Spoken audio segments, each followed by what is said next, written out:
Hi everyone. In this third video, I want to offer some examples of the kinds of assessments that I take clients through when I carry out an emotional anatomy assessment of their bodies as a way of helping them to get clear about the things they're doing in their wider life through the lifestyle choices that we continually make to keep ourselves stuck and stressed in these different situations. Could be family, could be relationships, could be work, could be finances. But I want to talk specifically about the kinds of emotional anatomy assessments of the physical body that I take clients through, because it'll give some good insights on just how useful and powerful this practice is to help people to reconnect with who we are. Because keep in mind, again, like I said in the first video, the basic reason for most of the chronic stress and all the dysfunction and disease that comes out of not dealing with that chronic stress, most of that has to do with the way in which we self-disconnect from feelings, these fears and these desires that we don't want to face, that we've actually got. And because we keep that avoidance pattern in place, we keep running away from them, we keep avoiding them in all these different areas of our lives, it imposes these chronic stresses on us because we can't grow as long as we keep avoiding these things. So I want to give some examples of how we can use emotional anatomy, different types of emotional anatomy assessments, to get clear about what's actually going on inside for us internally, psychologically and emotionally, and how we can use the body as a way of assessing the situations that we're dealing with in our wider life, okay, because of the choices we keep making. So just as a brief outline, when we look at the body, the physical body, one of the key principles that's our starting point when we use emotional anatomy assessments is the idea that all of life, and especially all of physical life, is basically just constituted of different types of energy, going from the more gross, the hard, the dense, to the more subtle. Yeah, most of our physical realm and the different levels in the physical realm, and also even non-physical, as we get into more subtle levels, they're all just different expressions of energy. And of course, even mainstream science has recognized that for a long time. You know, Einstein was one of the major scientists who pointed out that even though our senses tells us that we live in a material world with all these distinct physical forms that are separate from each other, life is actually just one big, huge, interconnected, energetic field. And emotional anatomy works with that as well. And what's really important for emotional anatomy assessments is the physical structure of our body is literally a distinct expression of a particular kind of energetic blueprint or energetic field that itself translates into being an expression of different psychological traits that we've all got. We're all unique individuals, but if you look at all our different body types, we can reduce them to these three archetypes. And if we think about the Western categorizations of different body types, you know, we've all done, if you remember our physical education classes, it's the three main types of ectomorph, endomorph, and mesomorph. Endomorph is the big, thick, big bones, compact, rounder body shape. Ectomorph is the long, skinny, wiry body shape. And then mesomorph is that one in between, that kind of the more athletic, broad shoulders, narrow hips, more muscular, athletic looking type of body shape. Well, if you look at the Eastern traditions, who have always come from the point of view of life is energy, and we can't separate mind, body from soul, or we can't separate all these different dimensions of life from each other. They also use, so for instance, in the Indian tradition, in the yogic tradition, and in the Ayurvedic tradition, they use the concept of the doshas, working with the 5 elements of life. All of life consists of 5 elements: water or earth, water, fire, air, and then ether. And these 5 elements, they combine together into 3 specific doshas. So for instance, if the more subtle body types of energies or elements combine together, which is the ether and the air, you'll get that long, stringy ectomorph body type. Yeah.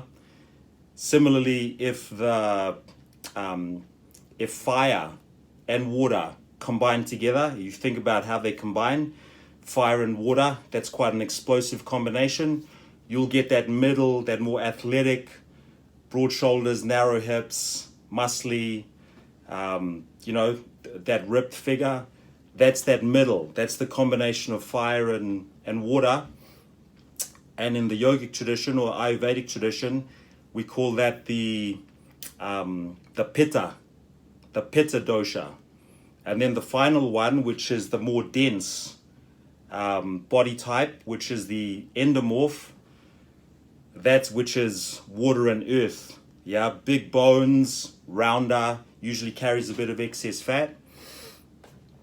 That's the kapha body type, using the language of the yogic tradition. All these body types are expressive of particular personality traits.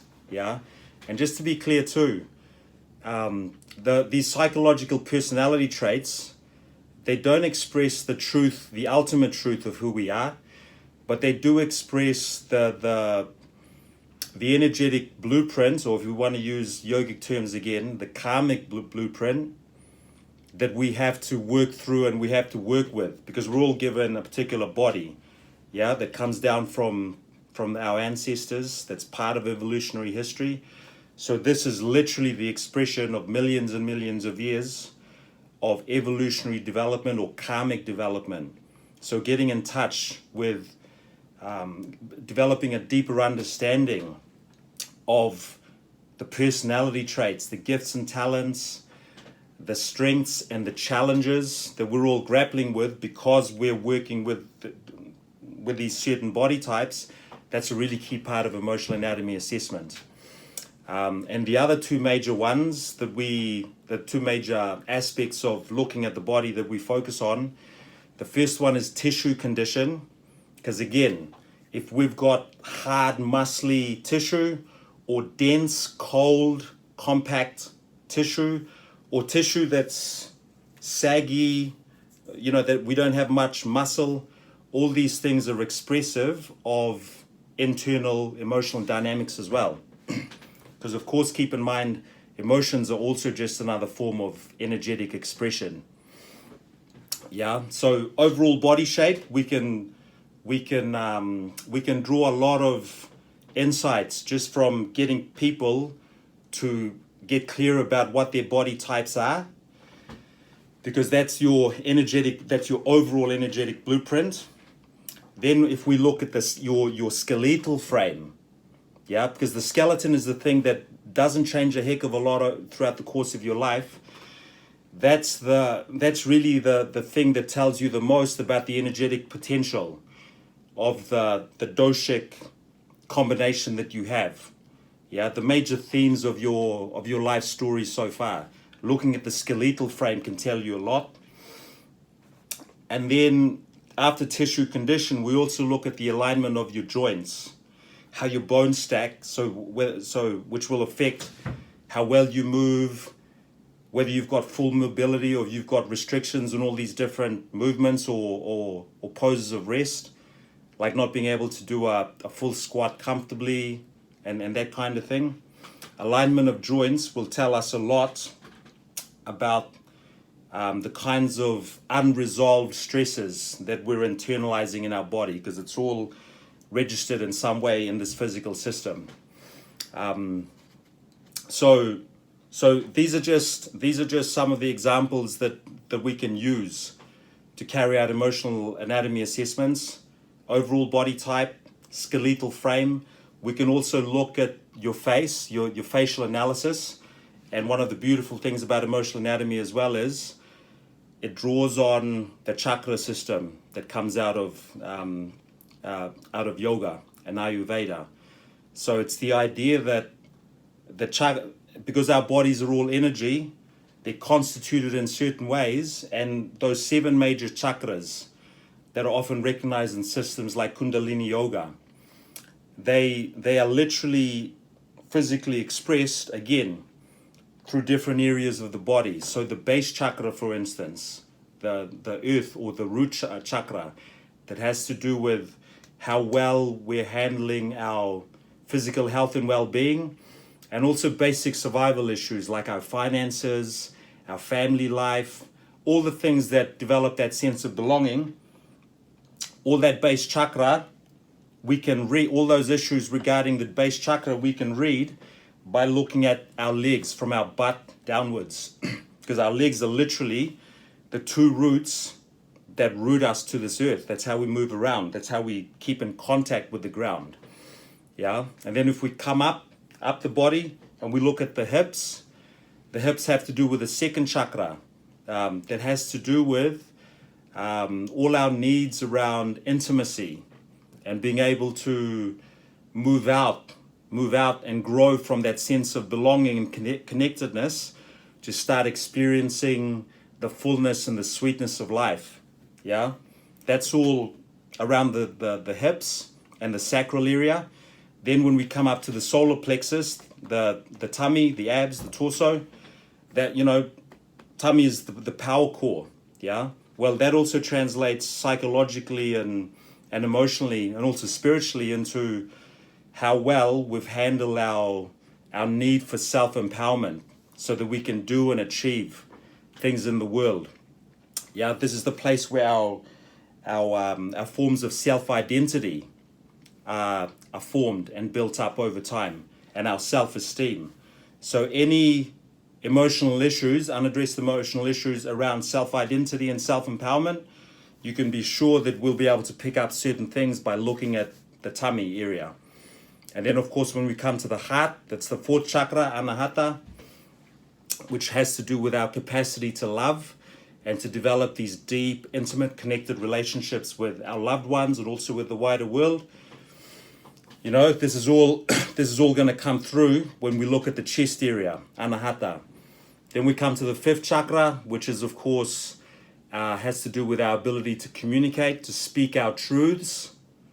If we've got certain emotional blockages around the capacity to freely express and to freely choose to live in line with our truths, often that'll come through around the throat chakra area as well. So we can do not just an overall body type analysis, an analysis of your skeletal frame. We can also look at specific areas of the body which will tell us a lot of things about the things you're grappling with in your wider life. Yeah. And then of course we can also do just a face analysis. The face has all 7 chakras written through it. The top chakras are in this mental zone, the middle chakras are in this emotional zone, and the lower chakras are in this physical zone, this bottom part of the face. So that's it, whānau. Just wanted to make this quick video to talk about some of the insights that we could produce with carrying out emotional anatomy assessments.